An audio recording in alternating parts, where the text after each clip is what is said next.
Bom, meu nome é Renato Martins, eu tenho 30 anos. Eu comecei na música com um projeto chamado Funk na Caixa. Em 2008, mais ou menos, eu reparei que tinha algumas gravadoras estrangeiras colocando produções de música eletrônica com vocais de funk. Nesse momento eu tive um estalo e vi que realmente era a nossa música eletrônica. Eu percebi que ninguém no mercado nacional estava dando valor para o funk nesse sentido. Então, decidi abrir um blog chamado Funk na Caixa e eu só publicava músicas de música eletrônica com vocais de funk ou vocais de funk, música eletrônica, beat e vice-versa. Nesse sentido eu comecei a trabalhar, promover, conheci diversos artistas, trabalhei na produção do documentário Funk Ostentação, quando o funk em São Paulo estava crescendo. Nisso eu trabalhei na Fábricas de Cultura, que foi uma experiência de estar próximo da periferia. A Funk na Caixa virou uma gravadora, tiveram vários lançamentos, por exemplo com a Daisy Tigrona, com Maromba, com MC R1, alguns artistas. Tivemos junto do movimento da Rasteirinha, o primeiro lançamento foi com lá, nós somos mais 3, fizemos toda a curadoria. Depois disso colaborei na Vice com diversos textos sobre o funk, o universo funk de São Paulo, do Rio. E foi assim que eu cheguei na Condzilla, por um convite do Conrad Dantas, para poder criar um portal que comunicasse diretamente com a juventude e também falasse com prioridade do funk. Então hoje o que tu faz é basicamente, tu faz parte da criação do portal e trabalha ali dentro desse projeto específico ali dentro. Isso, eu sou editor-chefe, então eu faço a curadoria dos conteúdos, as entrevistas e a direção dos textos para poder falar do universo funk com a profundidade necessária, não alguém de fora. E tu já viveu o funk, assim, tipo, desde quando, por exemplo, e como é que é pra ti esse crescimento até se tornar um dos maiores gêneros? Porque tu viu esse crescimento do início, digamos assim, né? Tu já estudava isso há bastante tempo. E até que ponto isso se deve também ao trampo do Condzilla, assim, que é uma parada que acabou fazendo a parada estourar mais, assim, como é que tu vê isso? O funk ele sempre teve um potencial muito grande, mesmo na época do funk carioca, onde ele já chegou na TV pra gente, ele sempre foi muito forte, muito grande e muito unido. O Condzilla ele conseguiu alavancar junto de um momento muito importante para a gente, que foi a internet. A internet rompeu com todas as barreiras, então para você ter um videoclipe, você só precisa subir um vídeo. Você não precisa mais de uma produtora, de um jabá, disso e daquilo. Então a internet foi muito boa para a periferia, como também para qualquer criador de conteúdo, porque ela permitiu o acesso e o encontro das pessoas interessadas. Então hoje chega para o público o funk verdadeiro. Não tem mais uma curadoria para dizer, você vai ouvir isso é proibidão, isso é ruim, olha a putaria, olha o palavrão. Você escolhe o que quer e aí você tem a interpretação do próprio movimento. Esse lance da internet que tu falou, por exemplo, assim, ao mesmo tempo que fica mais fácil, tem muito mais gente fazendo, então fica mais difícil. A concorrência também. Tu acha que vocês encontraram de alguma forma uma formulinha de conseguir furar essa bolha? Ou não, ou sei lá, porque vocês estão conseguindo sair desse mar de conteúdo, entendeu? Porque a internet facilitou, mas ao mesmo tempo criou muito mais gente fazendo. Isso funcionaria para outros gêneros, por exemplo, ou é bem específico? A produtora Condzilla ela sempre foi uma produtora especializada em música. Aconteceu que por muito tempo a gente trabalhava com o universo funk, por conta da trajetória do diretor Condzilla, que começou com o Boyd Charles, depois Rodolfinho, o Guimê. Isso abriu os olhos da periferia, tanto de São Paulo como do Rio de Janeiro, e os admiradores de funk, que havia um caminho do sucesso. É difícil dizer que lançar um conteúdo ali é sucesso. Mas o Condzilla sempre tratou com um carinho, uma dedicação, um olhar verdadeiro. Ele sempre reproduziu nos videoclipes como que o funkeiro gostaria de ser visto. Ele nunca colocou nos funkeiros o que ele achava que era certo. E essa é a nossa briga até hoje com a sociedade. A Condzilla se tornou o maior canal de música do YouTube brasileiro, muito por conta de atender com a atenção necessária, e isso abriu margem para todo mundo continuar no Condzilla. E rola essa cocriação com o funkeiro que vem... Hoje rola. Hoje o mercado de audiovisual do funk já tem um pouco de história, já tem algum tempo que está se fazendo, só a Condzilla lançou mais de 700 videoclipes. Então assim, hoje a gente pode olhar para trás para poder sugerir alguma coisa. Mas ainda se atende muito o desejo do cliente, do artista, de projetar a música na maneira que ele quer ser visto, na maneira que ele acredita que a música dele vai ter potencial para explodir. E a concorrência sempre foi grande. Agora não é mais nem menos, ela sempre foi muito grande. E como é que é o fluxo de trampo lá dentro, assim? Eu sei que tu trampa no portal especificamente, mas quantos clipes são feitos, assim, tipo, por mês? Qual o tamanho da empresa hoje, assim, tipo, de funcionários e tal? Quanta coisa circula ali dentro? Como é que é esse fluxo? A produtora cresceu bastante. A gente virou uma indústria, mais ou menos, do audiovisual. Por semana a gente grava, sei lá, uns 10 videoclipes. Já está lançando pelo menos 7 por semana, tipo 7, 10, isso vai variando. Mas virou indústria. A empresa Condzilla Filmes ela é muito grande porque ela tem a equipe do atendimento, a do set e a de edição. Não posso dizer o número, mas aproximadamente, sei lá, 50 pessoas, 60 pessoas. Aqui em São Paulo. Aqui em São Paulo, mas a gente também atende outros estados e o Rio de Janeiro.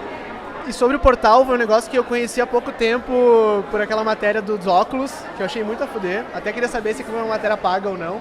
Não? Vocês quiseram fazer mesmo. Poderia ser, né? Poderia ser. Mas enfim, conheci, achei muito foda. E queria saber, assim, da onde surgiu a ideia? Vocês têm essa ideia há muito tempo?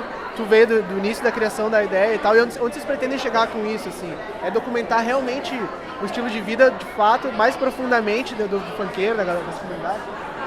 É muito interessante quando a gente entra no universo funk, porque ele tem umas peculiaridades que é diferente das nossas. Então, por exemplo, uma forma genérica, mas a gente prefere estar na moda com roupas mais atuais, novos lançamentos, do que priorizar um estilo.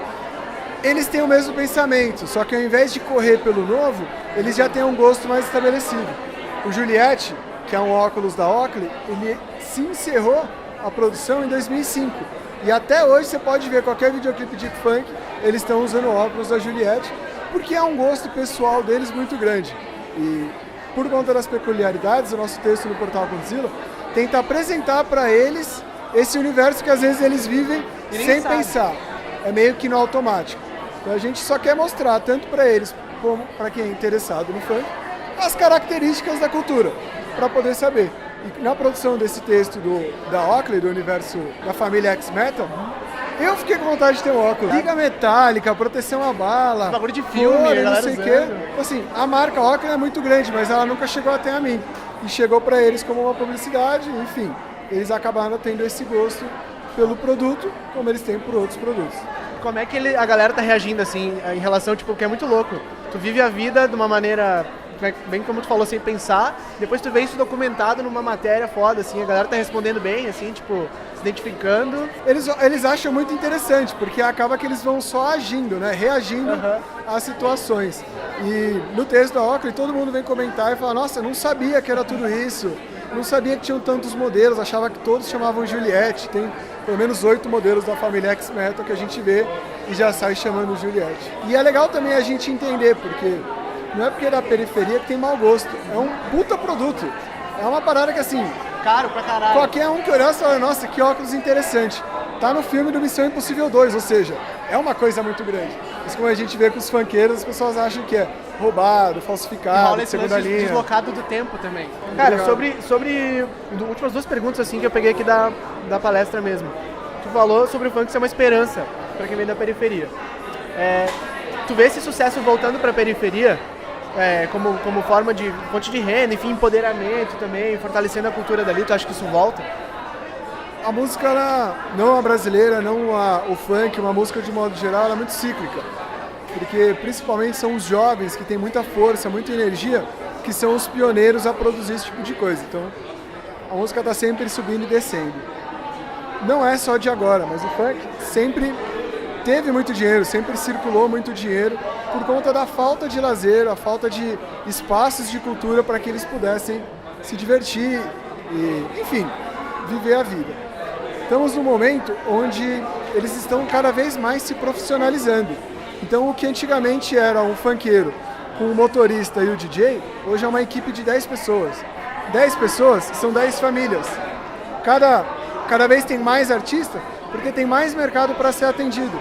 Os funkeiros de São Paulo já conseguiram romper a bolha daqui e já atendem Rio de Janeiro, estados do país já estão indo para fora. Então, toda vez que você consegue dar esse passo a mais, isso retorna para a periferia. Seja com uma casa melhor, seja com uma vida melhor para a família, seja uma condição melhor para o filho ter um estudo, não passar tantas necessidades.